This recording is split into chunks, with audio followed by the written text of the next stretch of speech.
How about now? Are we good?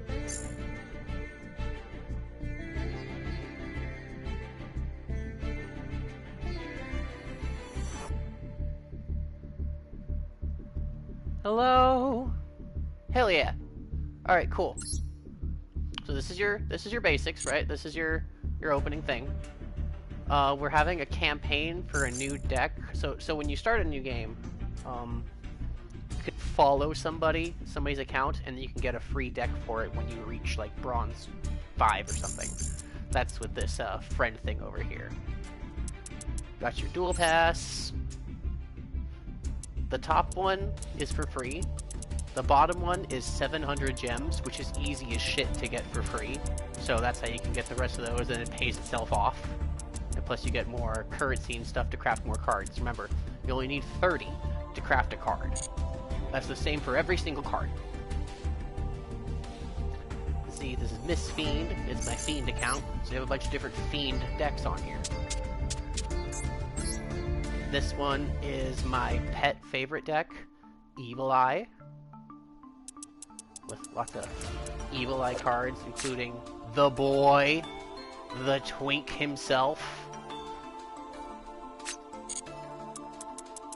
It's like a low-to-the-ground, consistent couple of interruptions, where this equip spell is like the main thing of the main gimmick of the deck. You can see it provides protection on it. It cannot be destroyed by card effects or targeted by your opponent's card effects. That's protection. This card right here is the most broken card in the game. It is basically format warping, and is the reason why everyone has to play these cards, and these cards, and these two cards. And it's being limited from 2 to 1 here pretty soon, so it's a pretty good time to get into the game. It's also being replaced by these, which are basically just like Max C, except they only draw you cards when your opponent summons from particular places, as opposed to just in general. It can also only be used if you control no cards. So that's another way where it's more balanced than Max C, which you can go like a full board first turn, drop a Max C on your opponent, and even as they try to extend, you can just fuck them by drawing more cards. The cards are only as good as the ones that you draw.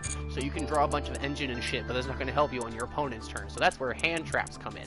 Like this one. This is basically the most common hand trap in the game. Every deck plays 3. I think it's going to be limited. It's been limited to 2 in like a format soon, so it's probably going to be coming to Master Duel soon too. I'm going to be so excited! You get 1 for free, basically, through your bundles. I'll show you bundles here in a little bit. That's really where you like to start getting basic cards to break down, and a guaranteed one. So as you can see, I can only dismantle 2. Guaranteed cards that you get from bundles, as well as cards from basically Burger King coupon packs, cannot be broken down. Here's another hand trap. The cards that you draw are only as good. Your hand traps are only as good as when you draw them. So this is, for example, like a payoff for that. If your opponent special summons 5 or more times this turn, just fucking tribute them all and give them a big ass rock. This is like your payoff. If you Max C your opponent, they try to break through your board, they summon a bunch to try to actually kill you that turn. You draw the rock, you drop the rock, you wipe their whole board. This is how you interrupt your opponent during their turn. Another good Fiend deck is... where is it? Labyrinth. You can see we focus a lot on these purple cards right here. These are trap cards. You have to set them face down and have to wait until your opponent's turn. You just set them on your turn, and you can activate them on your opponent's turn. Unless they specifically say something like this, it can, like, if you set a normal trap from your deck, it can be activated this turn while you have 3 or more traps in your graveyard. So, unless it has a specific thing like that that tells you otherwise, you have to set it first and then activate it on the next turn.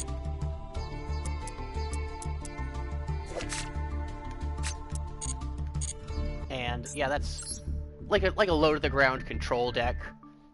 Part of the reason why you play all these different purple cards is because she See that the last line of text there. When a normal trap card is activated, you can set a normal trap with a different name directly from your deck.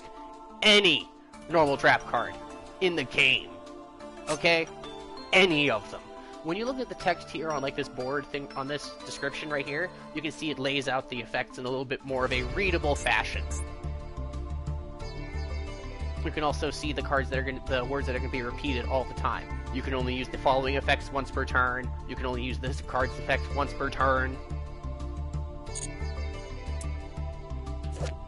Let's take for this right here. See, it's got the once per turn. You see how the two effects on it have a colon and a semicolon? So stuff that comes before so if there's a colon and a semicolon, the stuff before the colon is the cost. You have to be able to do that to activate the effect. Even if your opponent negates it, the cost still must be paid. Only the effect after that gets negated. So that's like, the whole thing isn't the effect, it's just the stuff after the last colon or semicolon. And this says saying a quick effect, mean you can activate it from your hand, for example, during your opponent's turn. Or if you have one on a monster effect on the field, it'll say quick effect. Like this one does right over here. If this card is equipped with the archetype spell, quick effect. That means while it's on your field, if you satisfy the condition, you can activate the effect. You can see it has the word targets. That's one of these keywords you have to look out for. Targets, destroy. These are the important actual parts of the effect. Most of the words are kind of like just like transitional words in between them. Like, you can see the part when this card is normal summoned. Okay, when is a whole little interaction, basically has to be the last thing to resolve in the chain, which for normal summons is usually fine, because it's kind of an action that you do by itself, and the only reason you would miss the time, it's a thing called missing the timing.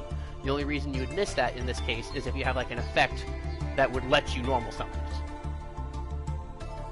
And then you can add one archetype card from your deck to your hand. It's a searcher. There's all kinds of searchers. They're always phrased like that too.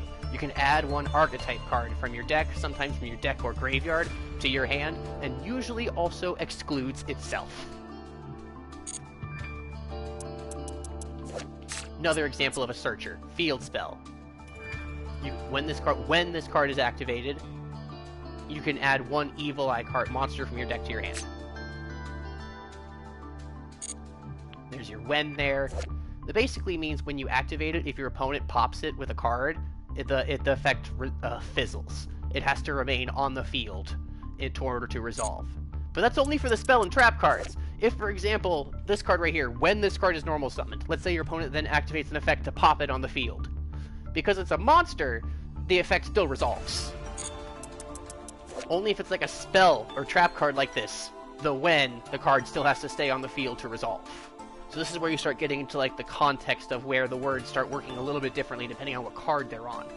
Basically, yeah, like it'll say only on cards like this one's a field spell. That means that you activate it and it stays on the field. This is a continuous spell. You activate it and it stays on the field. This is a normal spell. So you just activate it, its effect resolves, and then it leaves the field. And of course, you got your little weenies that have ways to special summon themselves for extending. This is like another hand trap copy card. You can use this is like another counter card. This is a hand trap counter card, but you have to have the card in your deck in the first place. So this kind of also further feeds into the Max C problem, where everyone's playing Drolls to counter Max C, everyone's playing Max C, so they're also playing Called By and Crossout to counter Max C. They're also playing Ash Blossom to counter Max C. Yeah, you can see why this card is kind of a problem. Everyone hates this card, and for good reason. No one is going to be sad when this card is gone.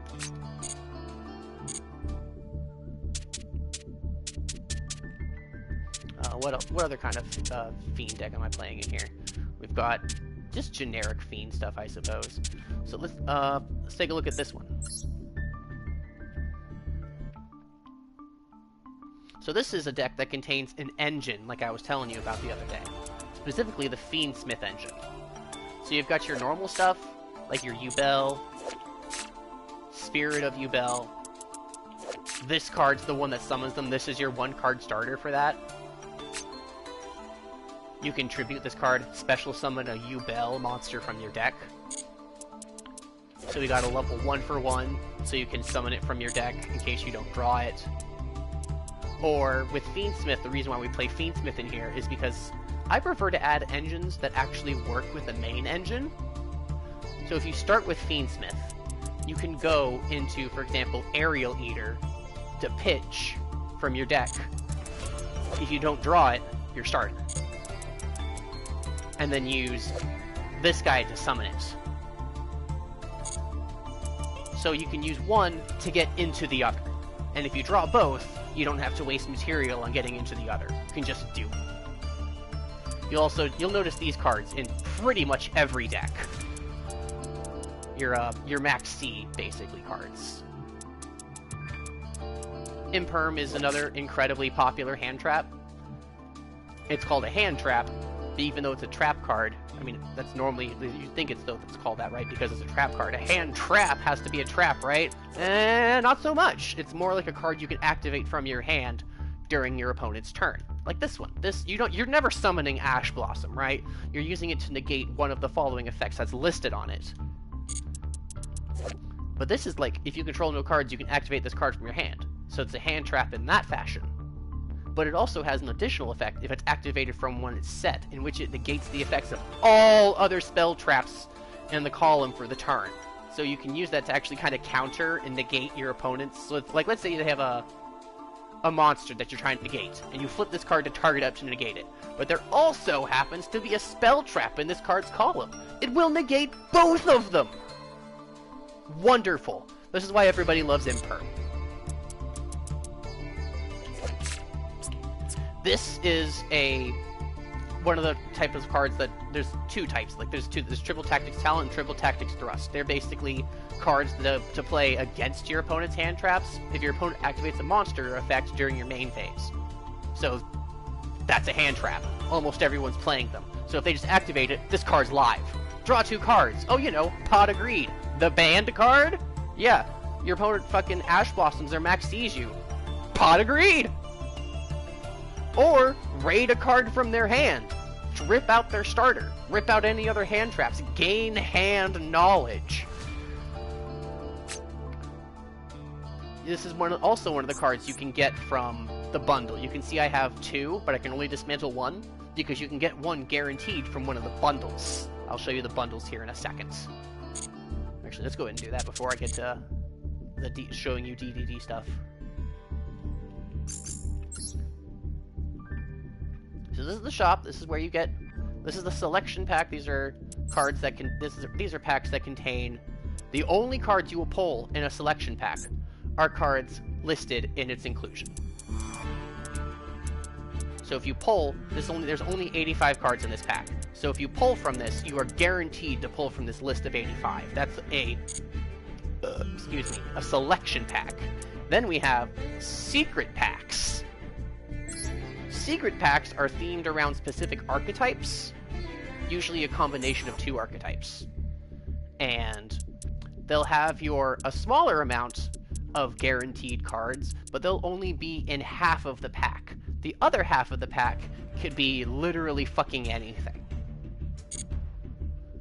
So these secret packs are how you pull cards for your archetype more effectively if they aren't in like in a selection pack.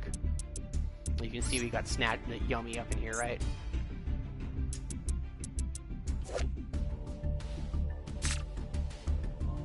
Yeah, Yummy Snatchy. If I ever encounter a player who plays Yummy in real life, I'm gonna be like, what's that? What you playing there? What's that card you activate? Say it with your whole chest. Yummy Snatchy. What was that? I couldn't quite hear that. I activate the effect of Yummy Snatchy! That's what I thought. Fucking embarrassing. Love that shit.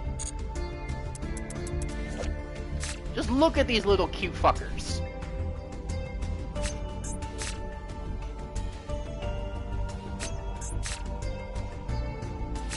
Ridiculous. They made a whole ass top tier deck and made it the silliest fucking cards in the game. Okay, so those are your secret packs and your selection packs.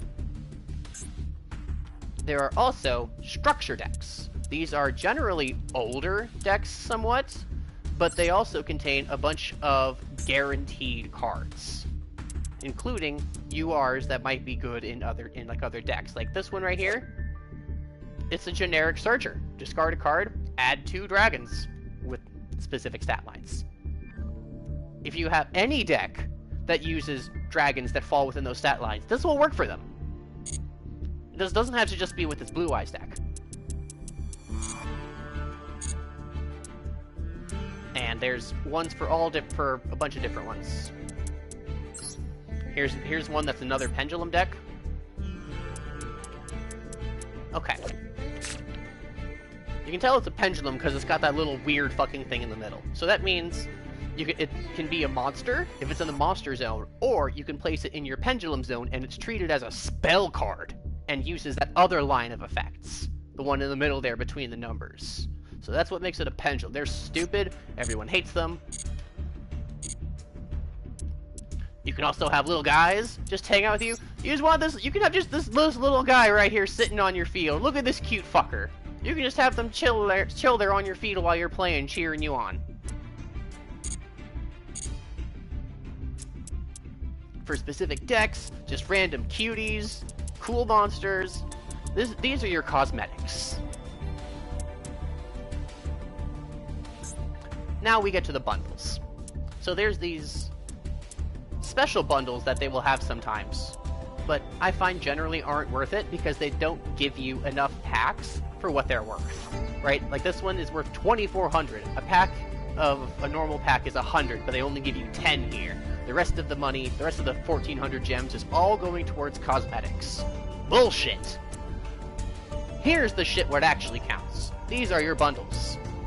These are pretty much all of these cards are fantastic. You're going to want to get all of these bundles at some point. Here's the triple tack I was telling you about. There's the Ash Blossom and Imperm I told you about. There's the Nibiru. So you don't have to spend... And they're not even like... They give you the 10 packs, right? But they're only 700. So they're significantly cheaper. You're only paying 70 for a pack instead of the full 100. And they are master packs, so they can be... Well, anything. Anything.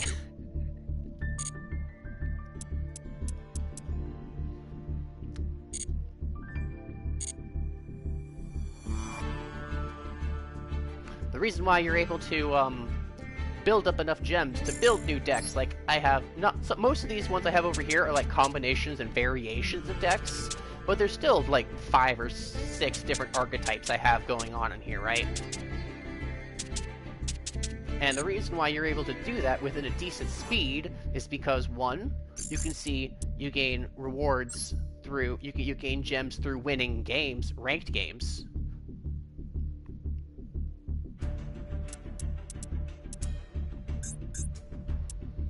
You gain 300 from going Rookie to Rookie 1, and then another 200 to going Rookie 1 to Bronze 5. So even if you don't play very often, playing those 2 games once a month is an easy 500 gems against probably like children or people who are also doing the same thing and barely play.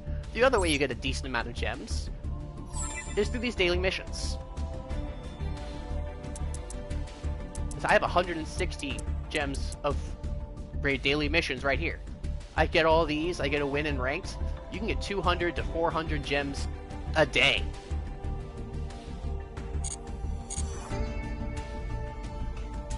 Like, that's 2 whole packs. That's why this game versus other ones that I might play, or generally don't play, are a lot cheaper and more rewarding of your time investments. You don't have to spend forever to be able to just get one more additional thing. Or have to spend money to do it. In fact, it's kind of not recommended to spend money to do it, because, I'll go ahead and show you, gem prices are ridiculous. $11 for enough gems for for one of the fucking bundles. $11. Okay? Don't buy the gems. You get enough gems through playing the game.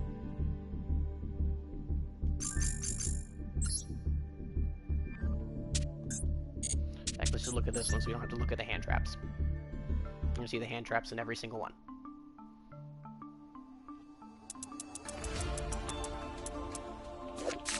These are your fusion monsters. They're also purple, like your trap cards, but a different kind of purple. Like a different kind of purple. A more bluish purple versus a reddish purple. So they'll have your materials listed on them. That's the very first thing that's going to be listed on them. There's going to be your materials listed at the end or somewhere in there. There's going to be a once per turn in there, and then there's the actual effects. During main phase, fusion summon, material location. If this card is banished, effect. So you don't have to read all of these all the time. Most of them are only relevant at certain points. As you get better at learning to read for specific keywords, you get better at skimming for stuff when it's actually relevant.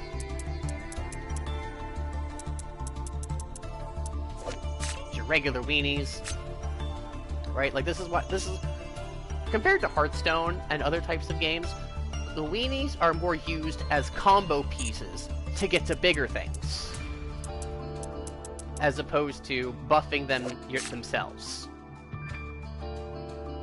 Like this is a Dark Contract Searcher. This deck is very non-linear because you'll have lots of DD cards that search Dark Contract cards, Dark Contract cards that search DD cards. So you end up going through a kind of checklist. These cards in black, all these cards will start off with their materials listed, right? Which you need to satisfy to use them. These black cards, you will notice their rank, it's called a rank because it's on the other side of it, are always the same as the monster level requirements. And the way those work is you just have them on the field, you slap them on top of each other, and then you put the black monster slapped on top of that. That's how you get the materials for the card. As such, you can only activate its effects as long as you have the material, because it'll say you can detach the material from the card to activate the effect. Well, it has no materials left, you can't activate the effect. These white cards are called synchro cards. This is the second summoning mechanic introduced to the game. As in, like, the history of the game. So first we had just fusion monsters. The fusion monsters were the only ones for a while. Then they introduced in the next general set, synchro monsters. Synchro monsters require tuners.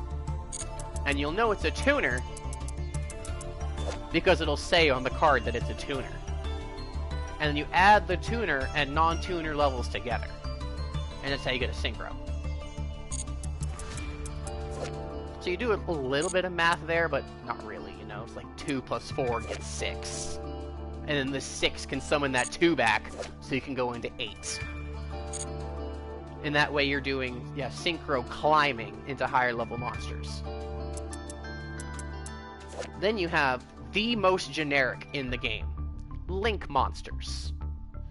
You have those monsters on the field, you just make them leave the field, send them to the graveyard, or if they're pendulum monsters, they go to the face-up extra deck, and then plop this bitch out. That's it. No additional, no tuners, no effects required to summon them. As the game has added more summoning mechanics, XCs, they're called XCs in the XYZ. Who fucking cares? Some people say exceed with like a D at the end. I think those people are monsters.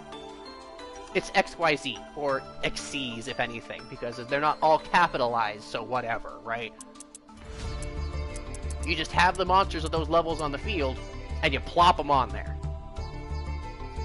Other times, like this one right here, you can see it has 2 level 5 monsters, but it also has an alternative summoning condition on it. That's the first line, that's the first effect there. It's the alternative summoning condition. So that's generally, if a card has this alternative summoning condition listed first on it, that's generally how you're actually going to summon it. You're probably not going to make this card normally, right? Like, I'm not even playing any level 5s. Same with this one right here. You can see on there on the left. You can also XC summon this card using a DDD. That's generally how you're going to summon it. You're probably not going to get... I'm not even playing 2 10s. I have 1 10, and you're not summoning this guy. You can see you can discard this card, then target a DDD or Dark Contract you control. So really, the only reason I have this card in here is, for one, this is my deck without the hand traps, so I can afford to flex a little bit more into Engine. But otherwise, it's dodging targeted removal to return it to the hand. Because, let's say, like, I summon this guy, right? And on my first turn. And then my opponent goes to impermit. Well, if I have this guy in hand, I can just discard this, send this bitch back to hand, the effect resolves, and nothing gets negated. They just lose out on the imperm. It just fizzles with no effect. And then these are just like, these just dictate how many you can actually play in the deck, right? This little number right there.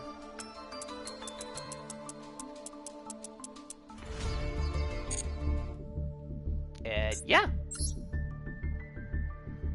Yeah, most of the time, most of the words are just like transitional words in between. For a lot of DDD cards, for example, their pendulum effects actually aren't really important or ever used.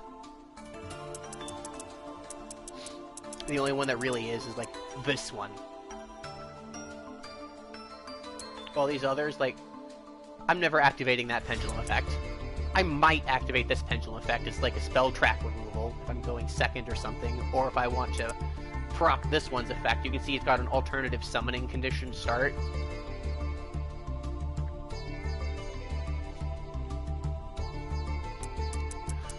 That's where this deck is kind of difficult, because it's got non-linear combos to reach certain types of interactions. Like, this is a spell trap negate. This is 2 special summon negates. This is a monster sucker. Once per chain, when a monster card your opponent controls activates its effect. So it's the reason why it says monster card as opposed to just monster, because this card also applies if your opponent activates a monster as a pendulum card, right? Like this. Like if I try to place this bitch in the pendulum zone to activate it. That'll trigger this. If my opponent, or like, that was one of the reasons why in this last event, DDD was one of the loner decks, and there was a real advantage to going first, because you could just set this bitch up, and anytime your opponent would try to set up scales, just suck it up. Doesn't need to negate it. If they don't get to activate the effect, you just suck up their scales.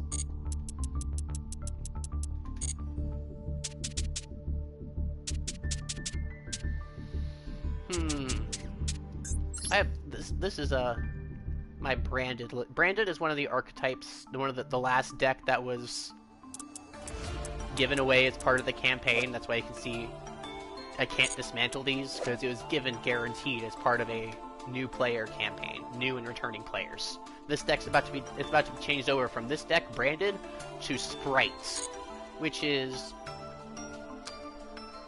I think Sprite's a little bit more beginner-friendly than Branded, for sure.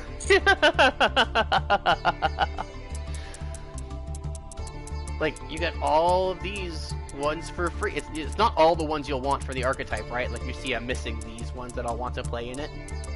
But they give you most of the ones you'll want.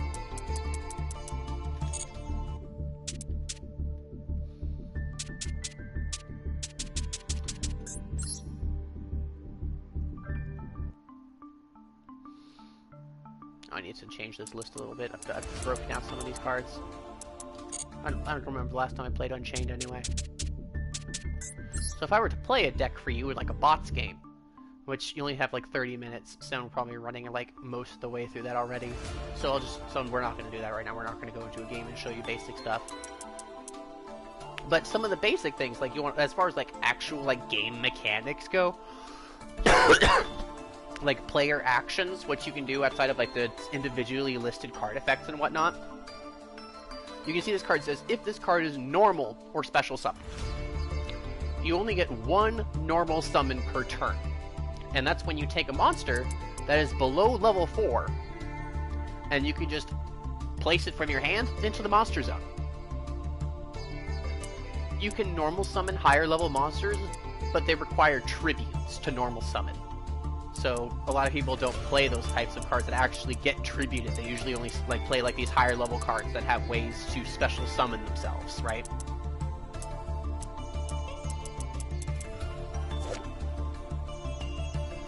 So that's why, like, for example, this is where you start, like, looking for specific keywords, right? Like, this one right here, or this starter says, if this card is normal or special summon. One, it's if.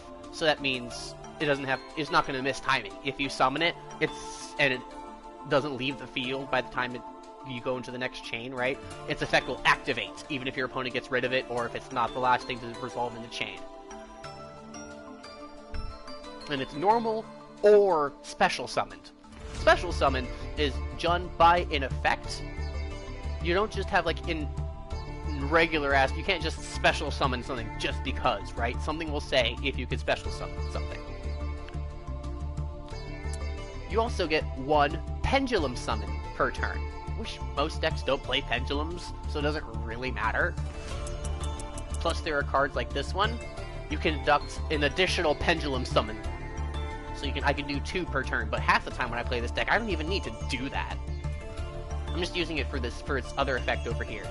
When your opponent activates a monster effect in the hand. So if there's like a trigger like this, when your opponent activates a monster effect in the hand, quick effect, that means you have to be activating it in response. So let's say your opponent summons a card, and when the chain comes around for its summon effect to be activated, what you can do is, if they have another card, like, I'll show you something later. Basically, if they have another card that triggers, like, you can change which one is the last one. So let's say they have a spell card effect that can trigger automatically, right? When at the same time when the normal summoning something. Or activating a monster effect in the hand in this case. If they make that one go second, that's the last thing they have. You can't respond to that. To the monster effect, because it's not the monster effect, it's the last thing they did, it was the spell effect.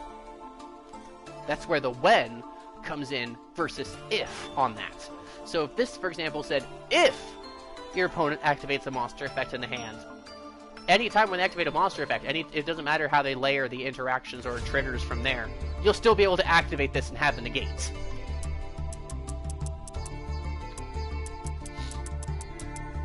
So these cards, field spell, normal spell, continuous spell, these can only be activated on your turn straight up from your hand.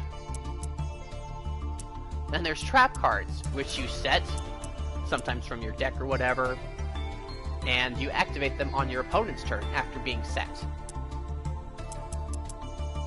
Then we have the other type of spell, which I haven't even listed over here. Yep, right here. You see that little lightning bolt up there? That means it's a quick play spell. Quick play spells can be activated from your hand during your turn, just like any other spell. But you can also set them. If you set a quick play spell card, it cannot be activated that turn. But if you set a normal spell, continuous spell, or field spell, you can just flip it face up from there. But if it's a quick play spell like these, if it's set face down on the field, you cannot activate it that turn. You have to wait till the next turn. But it being a quick play, it's what's called a spell speed 2 effect.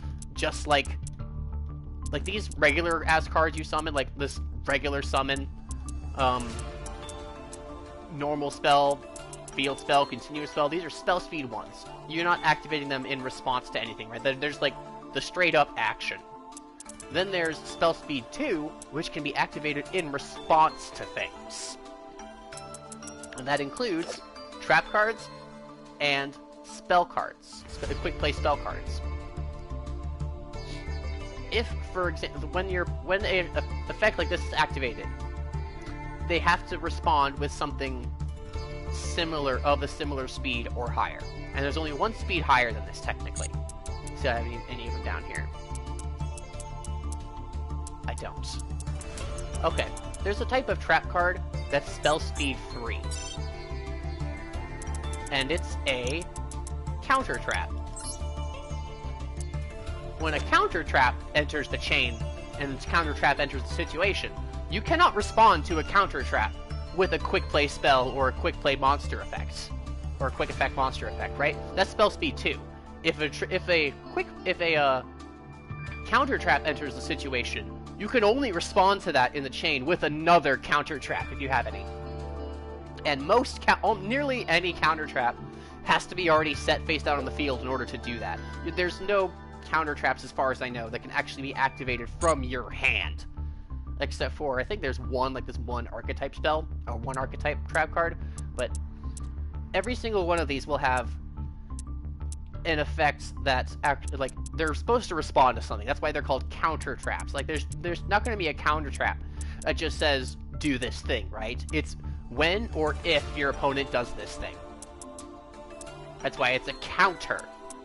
It's not just spell speed 3 just because, for the sake of being spell speed 3, right? It's as a counter to something, directly responding to it. You'll see a lot of these will start same thing like starting with when, right? That means it has to be in response to that thing activating. Excuse me. Any other basics of like lexicon?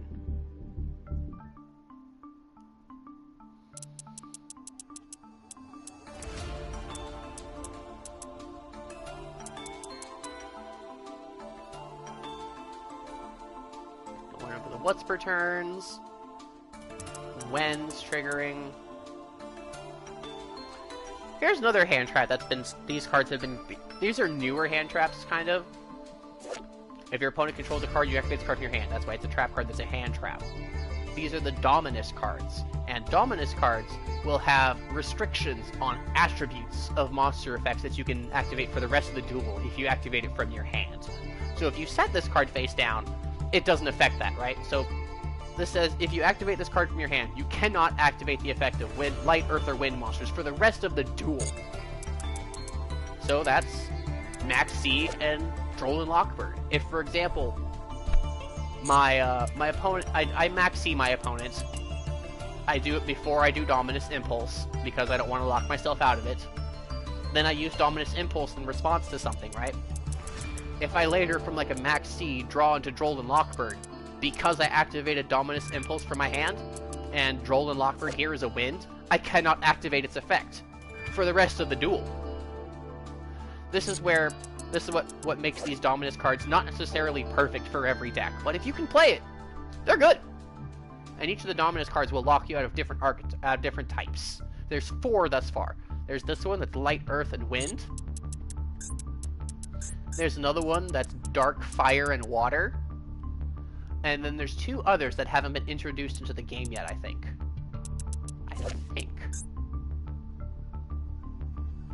Oh, there's this one, but this one isn't.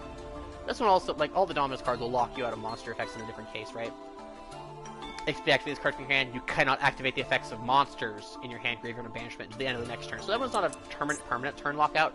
The other 2 are ones that prevent you from activating light and dark monsters, or wind, water, fire, and earth. And you'll see that from the top right. This little symbol up in the top right is the attribute. Wind, water, fire, earth, and light and dark. Your elements, and then light and dark. Every single monster card will have one. Then you look in the text, the effect text, right? This bigger box here at the bottom with the attack and defense values. It'll have the types of card it is. And in the first one, it's monster type. Every monster will have one. In this case, DDs are all Dark Fiends. And then it'll tell you, like, it's a pendulum. It'll tell you that's an effect, because denoting that it's an effect monster, because it has effects on it. And not a single card, for example, will say that it will have a monster effect, right? But not say it's an effect monster. Things like that don't happen. It is what it says on the tin. That's what they've tried to do with. Now we have over 10,000, 12,000 cards, and pretty much all of them are legal for play if they aren't straight up banned. So that's what all these words are to specify, is how these things interact. So when you don't have to call over a judge or look something up every time. if you're playing in paper, for example. In a simulator like this, it'll do all that shit for you. Like, the cards will light up yellow, for example, if you can activate them.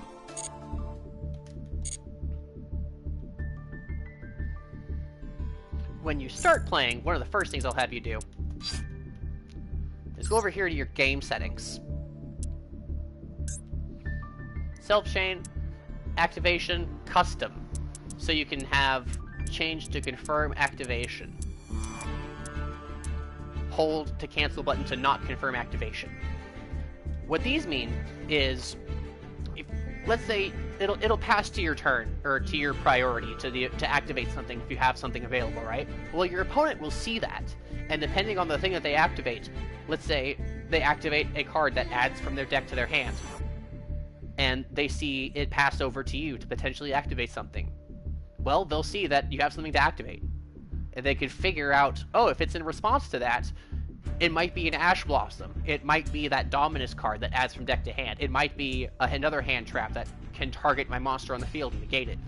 So by being able to tell when that passes over, they can infer what types of interactions you might have in your hand or face down in response to whatever. So that's why I like to have hold cancel button to do not confirm activation, so I can not give my opponent that information. I can choose to strategically hold cancel and not negate just anything they'll do. I'm holding it for a specific interaction, something that will prevent them from gaining any more advantage. Because you don't want to use your this is where the game gets difficult, in how you use your interactions and interruptions. It's the strategy of actually utilizing them in the most appropriate and cost-effective moment. If you just use them willy-nilly, you're not going to do anything. Your opponent's just going to play through it, and they're just going to be like, why the fuck did you try to negate that? Like, I'm just going to send it to the graveyard and go to my fucking Link 1 and start comboing anyway, right? Or, yeah, just shit like that. I played against an opponent earlier that had this 2 trap cards face down. I was playing this deck right here. They had 2 trap cards face down that I can probably show it to you, actually. Trap hole! That's right, I'm showing you a trap hole right now. Instant demonetized. So right here. When your opponent special summons a monster from the main deck or graveyard, banish it face down. Banishing makes it doesn't go to the graveyard, it doesn't go to the to the extra deck, or to the top face up extra deck or whatever. It goes to this pile next to the graveyard. It's banished. Banishing something face down is pretty much the closest you get in the game to straight up removing a card from the game and preventing it from being able to access ever again until the game's over. But you'll notice this doesn't have a negate on it. So they just use that on... I summoned this guy from my graveyard, right? My tuner is going to start climbing into this. They banished it, okay? I don't give a shit. The only thing I'm missing out is a spell trap negate. I summoned this guy from my deck by utilizing this card. I used this card, set this card right here, popped this one, special summoned this one from my deck. So that triggered the network trap hole. They banished the card face down, yeah? But its normal and special summon effect still activated. It just didn't matter. If they had held onto it until I had went to summon something actually meaningful, like, if I went into this, right, and they banish this guy, when this guy goes to summon this one from my graveyard, I won't be able to climb into this. It would have been actually effective in that way. It's all about how you use your interactions and using them at the most cost-effective time, because it's a game of card advantage. That's what makes Max C and stuff so powerful. This deck specials, I can special summon like 20 fucking times in a single turn playing this deck. But if, like, they activate Max C and they don't draw into any actually useful hand traps, it doesn't matter how many cards they have if I'm just killing them that turn, right? It's all about the usefulness and advantage of the card advantage. Whether it's actually used correctly or even able to be used at the time at all. Like, you're going first, you can't go into battle phase and deal damage to your opponent. But the second player, the player going second, they not only get to draw a 6th card, everyone starts with 5 cards, the player going first doesn't draw, but the player going second does draw and does have a battle phase.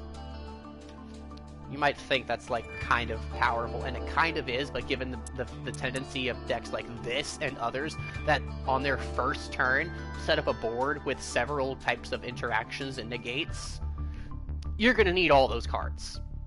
There are decks that are specialized in going second,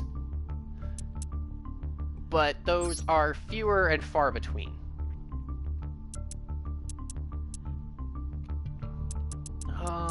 What else?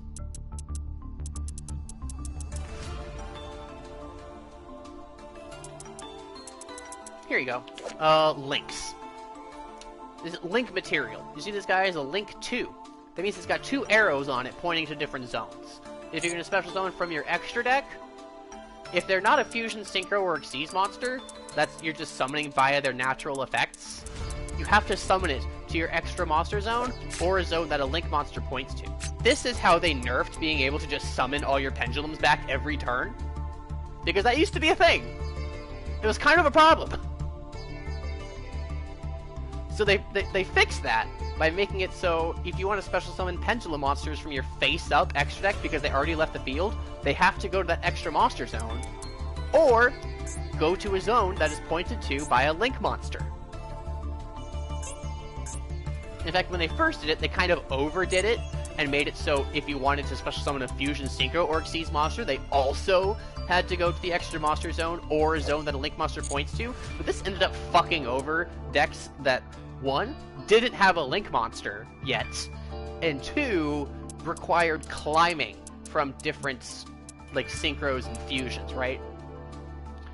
So they fixed that. Now you can just summon these to your regular monster zones. But the links and the face-up pendulum zones, the face-up pendulum monsters on your extra deck, still are stuck by those link monster rules. So this link material here, you see it requires 2 DD monsters, and it's a link 2 monster. You see this guy right here. Link 3, 2 plus DD monsters. I can use this guy as a link 2 plus 1 other. That's 2 plus 1 is 3. Okay. I think we can cut it off there. I hope you have learned better on, like, some basic mechanics of, like, different summoning mechanics, and how to read cards for words that are actually relevant. Have a good day at work, buddy!